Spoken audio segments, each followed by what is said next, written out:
This feels... Good morning, everyone.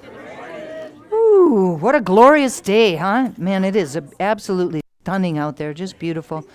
Welcome to everyone that's in the sanctuary and to everyone at home. Thank you very much for inviting us into your homes through the technology of live streaming. It's very wonderful that you've included us in your morning. Come on in. The temperature is lovely. Yeah, it is. It is. Is there anyone that's here for the very, very first time? Yes, and we've already met. We've already met, and I gave her the whole spiel, and she stayed. How awesome is that? That's wonderful. Today's readings are by Johann Wolfgang von Goethe and Brené Brown. First, von Goethe. The world is so empty if one thinks only of mountains, rivers, and cities. But to know someone who thinks and feels with us, and who, though distant, is close to us in spirit, this makes the earth for us an inhabitant garden. Brené Brown. I define connection as the energy that exists between people when they feel seen, heard, and valued, when they can give and receive without judgment, and when they derive sustenance and strength from the relationship. So welcome to those of you, because I see a few people have come in since I had my back turned. I love how that happens. Welcome to those of you who may have just arrived. Our theme for the month of June, as Michelle said, is accountability, and my talk title is The Power of Your Tribe. Now, one definition of a tribe is any group of people that are related by blood or by marriage. These ties that unite us because of descending from one particular ancestor throughout time, a tribe.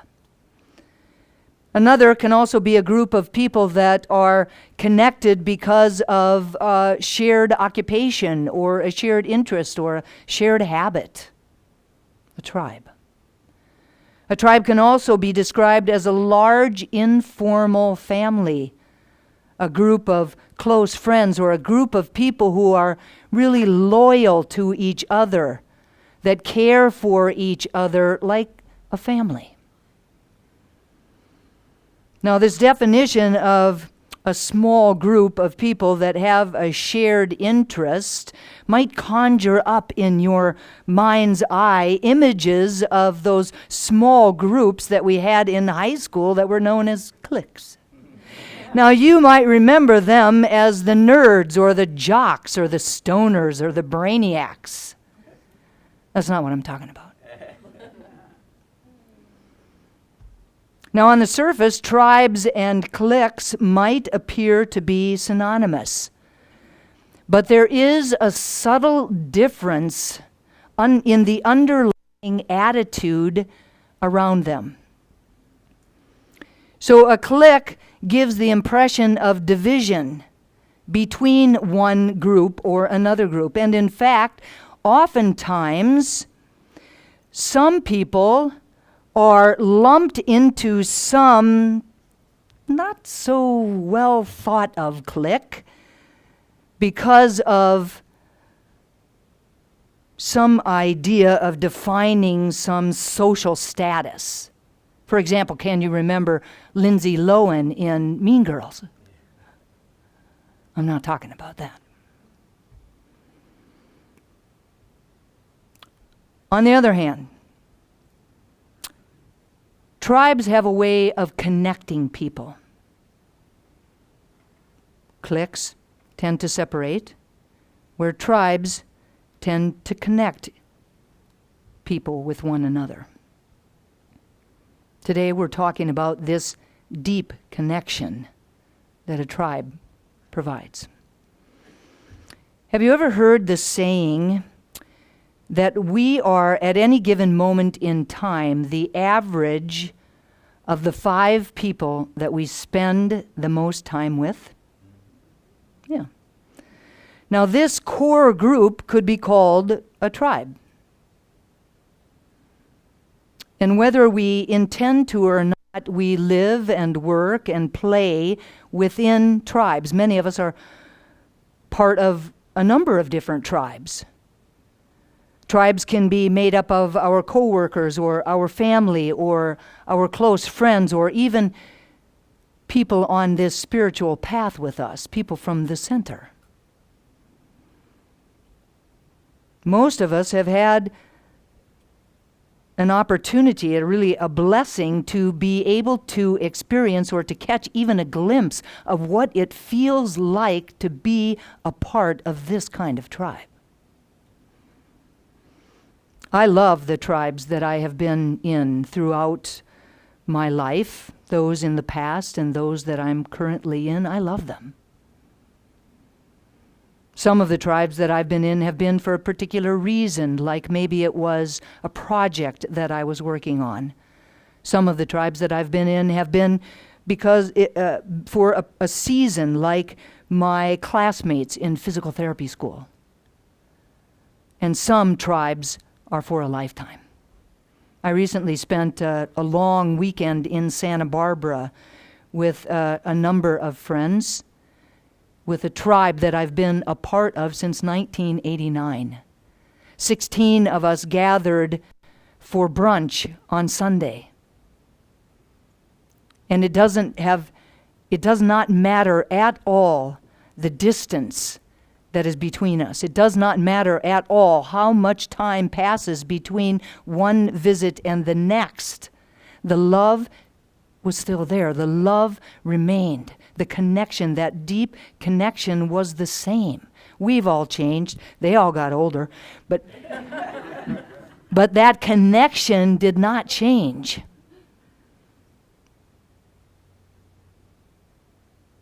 Every single one of us craves being part of something that's bigger than ourselves. And even though some of us spend our entire lives trying to be fiercely independent, the underlying truth is that we are tribal at our very core. Abraham Maslow, probably you've heard of him. He was an American psychologist who was best known for creating Maslow's hierarchy of needs, which was a theory of psychological health that was predicated on fulfilling our innate human needs.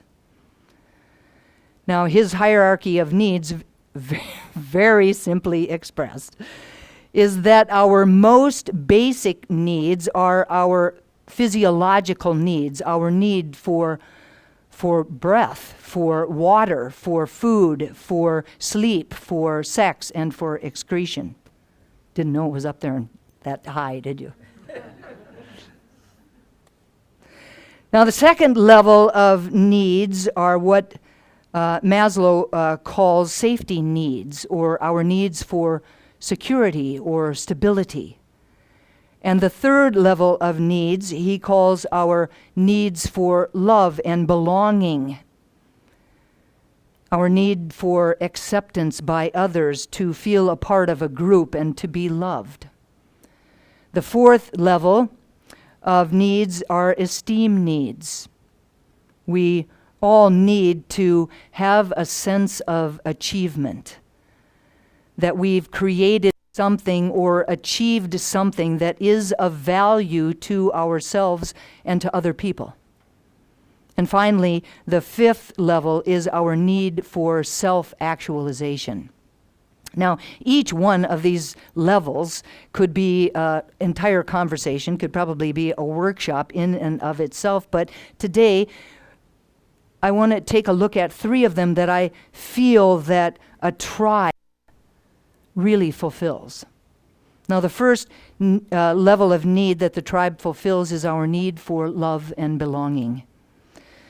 Now, after our physiological and safety needs are met, then the third level of human needs begins to be more interpersonal. and it involves feelings of belongingness. I think that's a word. Belongingness. If Michael Beckwith can do it, so can I. Right. Now, this includes friendship, intimacy, and family.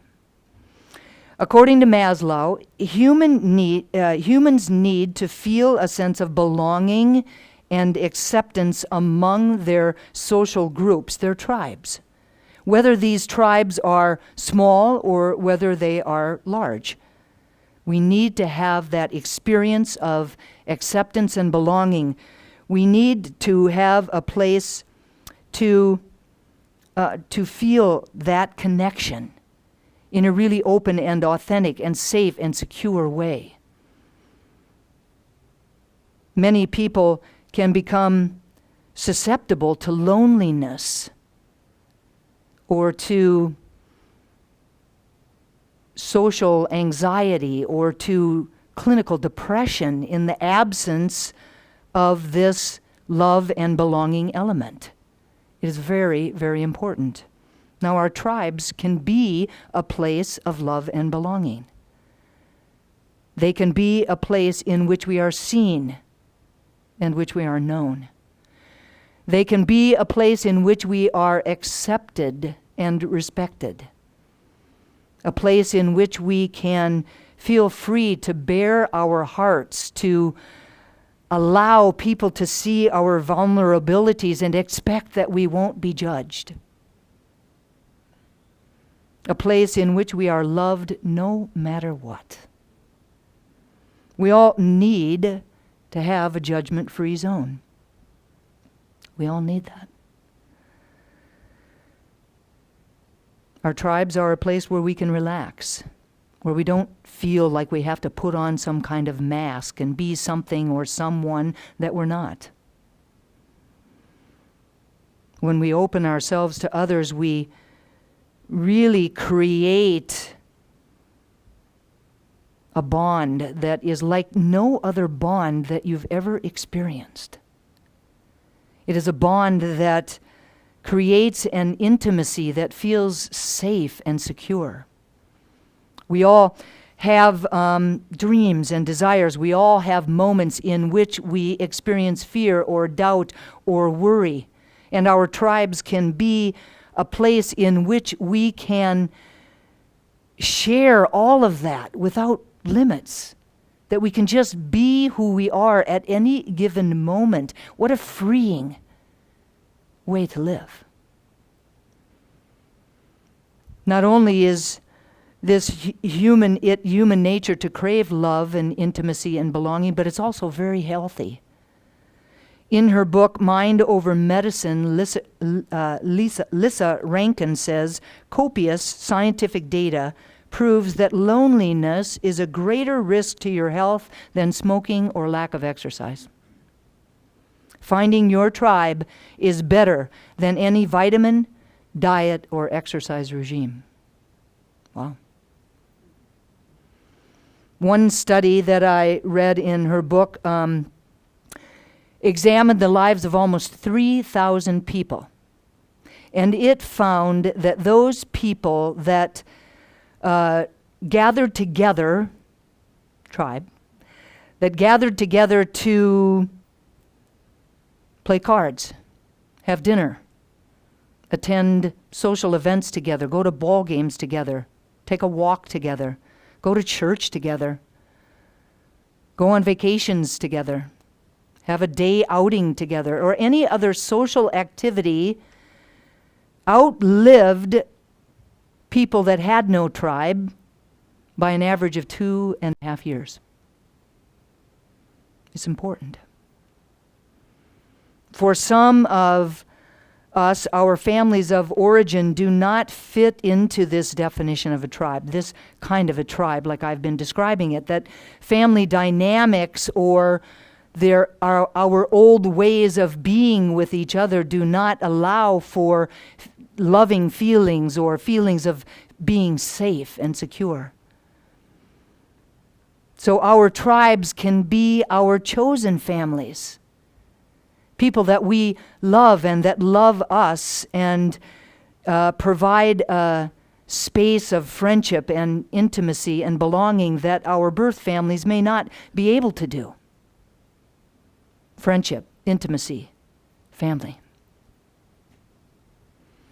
The next level of need that I believe that our tribes can fulfill is the need for esteem. All humans have a need to feel respected.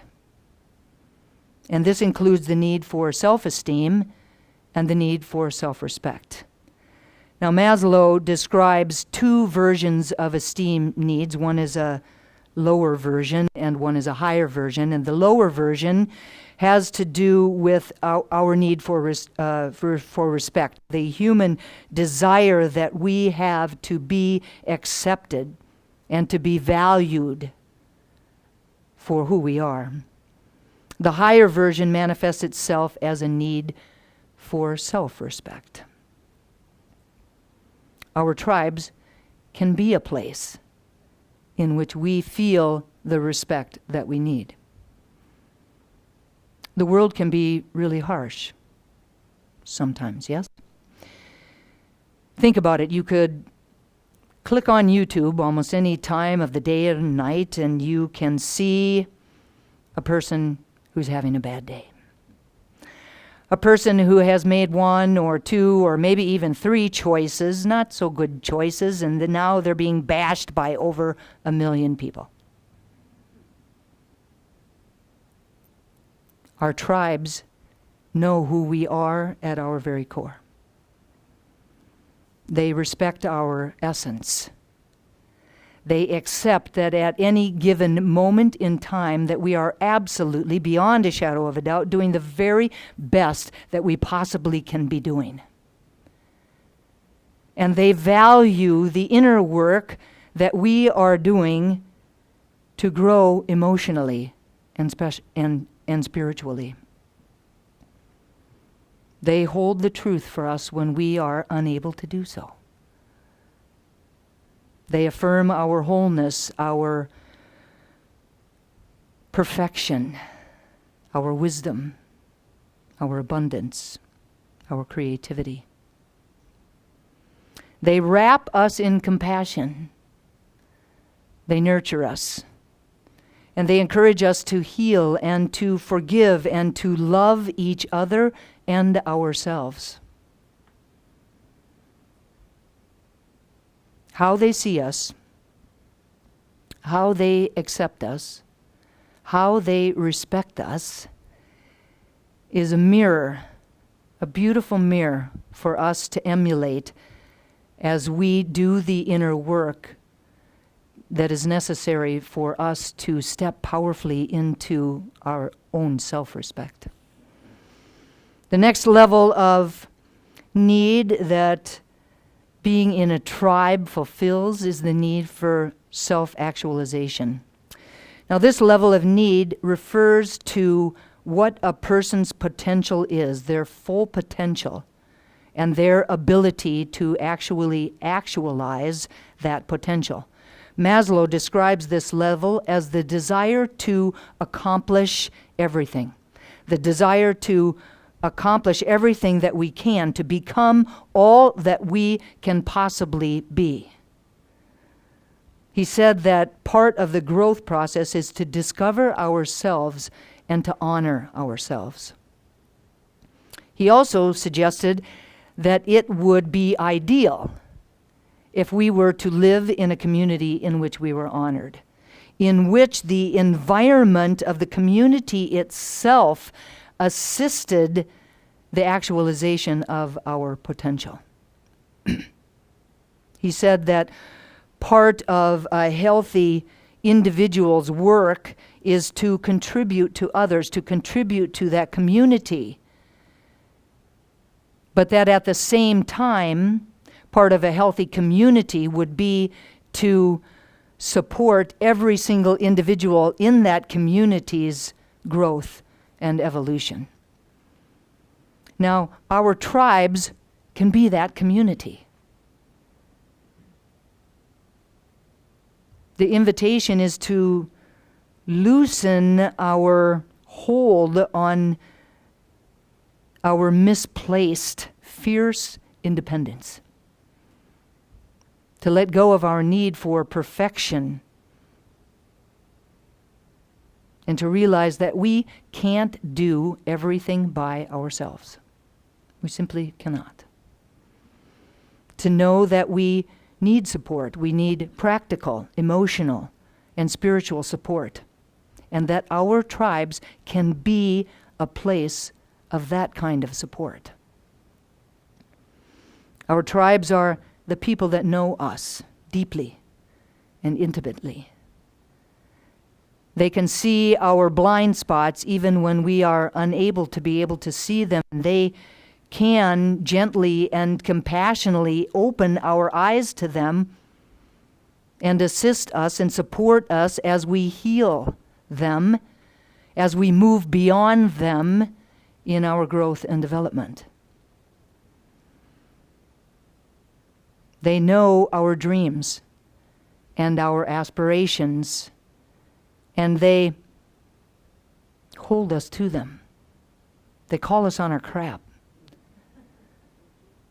And they assist us to see when we are actually playing small or we are rationalizing our dreams. They subtly, or sometimes not so subtly, light a fire underneath us to encourage us to move forward on actualizing our dreams and our aspirations. The bottom line is that the power of a tribe is due to its ability to have each individual meet their needs for love and belonging, to meet his or her needs for acceptance, for respect, and for value. A place in which we are supported in a really loving way as we do the work that is necessary for us to experience self-acceptance. And those tribes can be a place where the environment actually fosters and facilitates our growth and self-actualization. The tribe is with us when we're at our best, and the tribe is with us when we're at our worst. They push us out of our comfort zones. And they actually provide opportunities to see things in a new way, to experience new approaches to things that we never would have even thought about before or even thought about doing. They see us, they support us, they encourage us, and they celebrate us. Now, you can see that clearly the power of the tribe is amazing. It's amazing. But if you don't have a tribe, how is it that you can find those people? How is it that you can connect with a tribe? Now, Lisa Rankin offers 7 tips for attracting your tribe. She says, be mindful in your intention setting. So get clear on the tribe that you want to be involved with. Set clear intentions around that tribe, and then know beyond a shadow of a doubt that the universe is ready, willing, and able to manifest that desire. She says, you're special, but you're not special. That really each of us is unique and individual. But we're also more alike than we might give credit for. We're also more deeply connected than what might appear on the surface. Don't let a belief in separation keep you from belonging. She says, ditch judgment.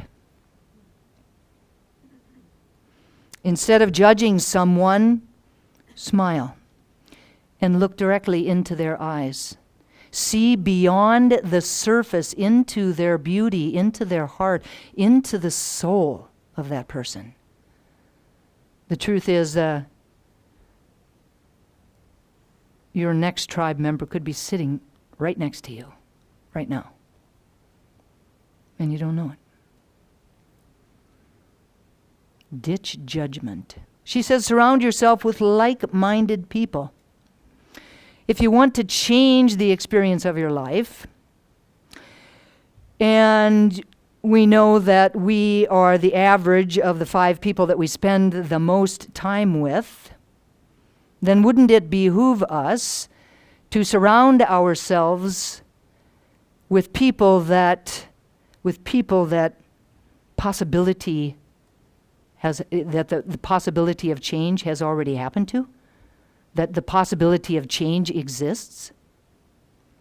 If we want a deeper, more meaningful life, wouldn't it behoove us to surround ourselves and get into conversations, deep and meaningful conversations, with people that are having those kinds of conversations?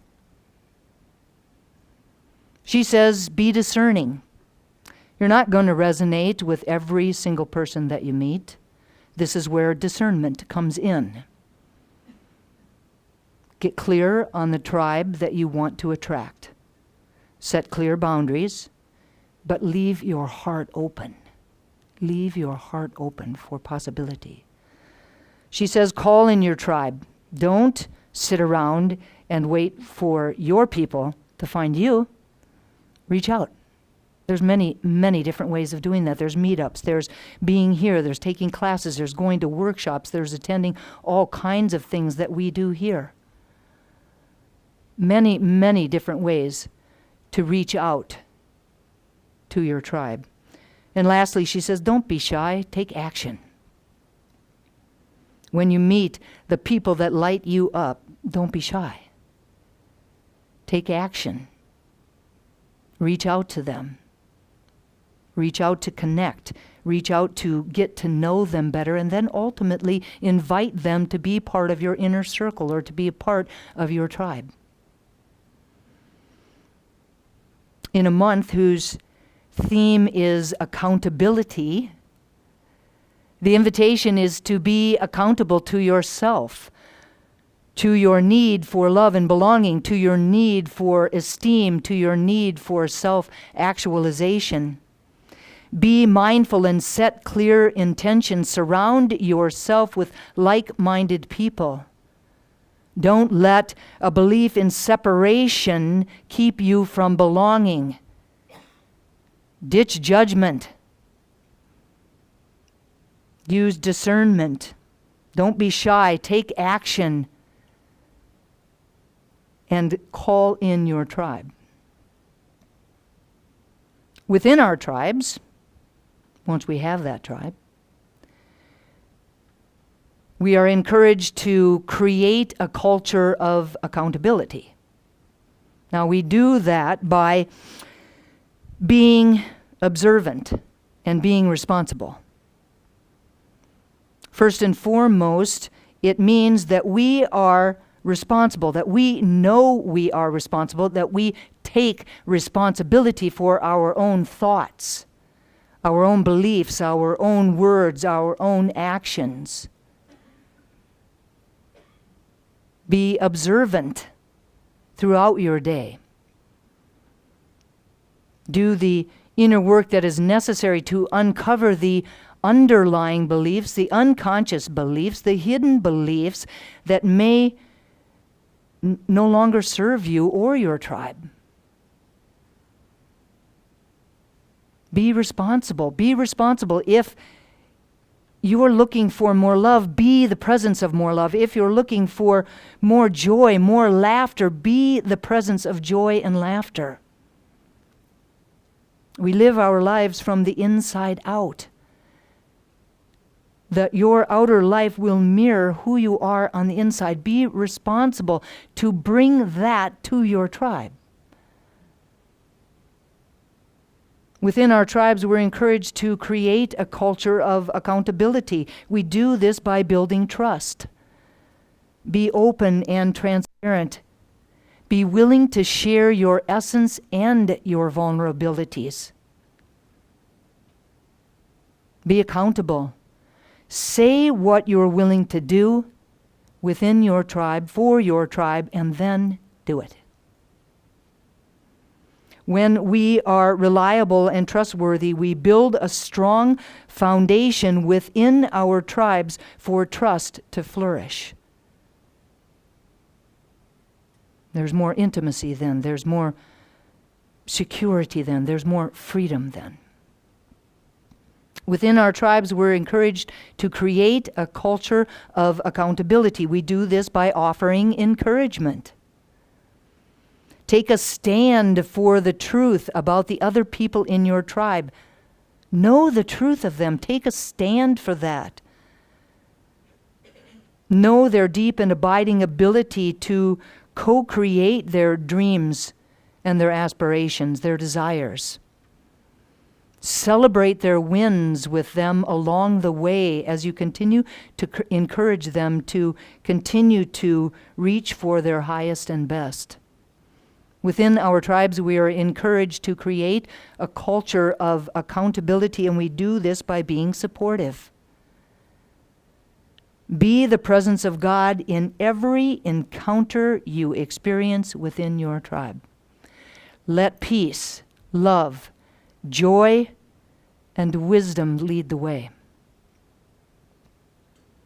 Allow yourself, this is important. If you don't hear anything else today, this is important. Allow yourself to receive support from your tribe. You cannot give what you are not willing to receive. Giving and receiving are part of the same circle. Both have to exist for the tribe to be all that it can be. The underlying truth is that we have an impact on others. We have an impact on those in our tribes, and they have an impact upon us. Most definitely. So be accountable and thrive in the power of your tribe. And so it is.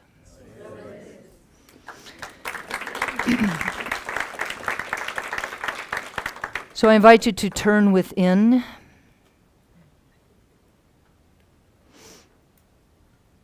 To close our outer eyes and to turn our attention inward. And as I do so, I am acutely aware of the power and presence of God that is within me and surrounding me. I know that it is the very essence of love itself. The essence of acceptance, respect, compassion.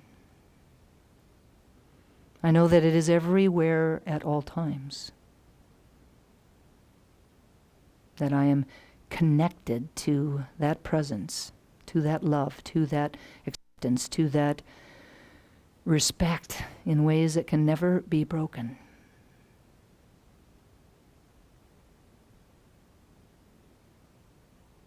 And I know that this can't be just my truth, but that it has to be everyone's truth. And so I know that each of us are connected one to each other, to life, and to God itself by this golden thread of God's stuff that weaves itself throughout all of life. And it's from this place of deep and abiding connection that I speak these words about and for each of us today. Truly knowing that there is a tribe or more in which we can feel respected, feel honored, feel seen, feel known, feel loved for each of us. That it is a place in which we are supported through all of our ups and downs, our highs and lows, the good and the bad, the pretty and the ugly.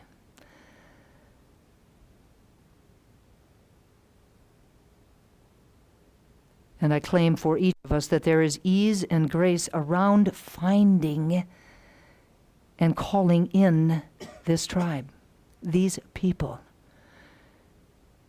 knowing that it is important to our physical, our mental, our emotional, and our spiritual health to be connected in such a powerful and magnificent way.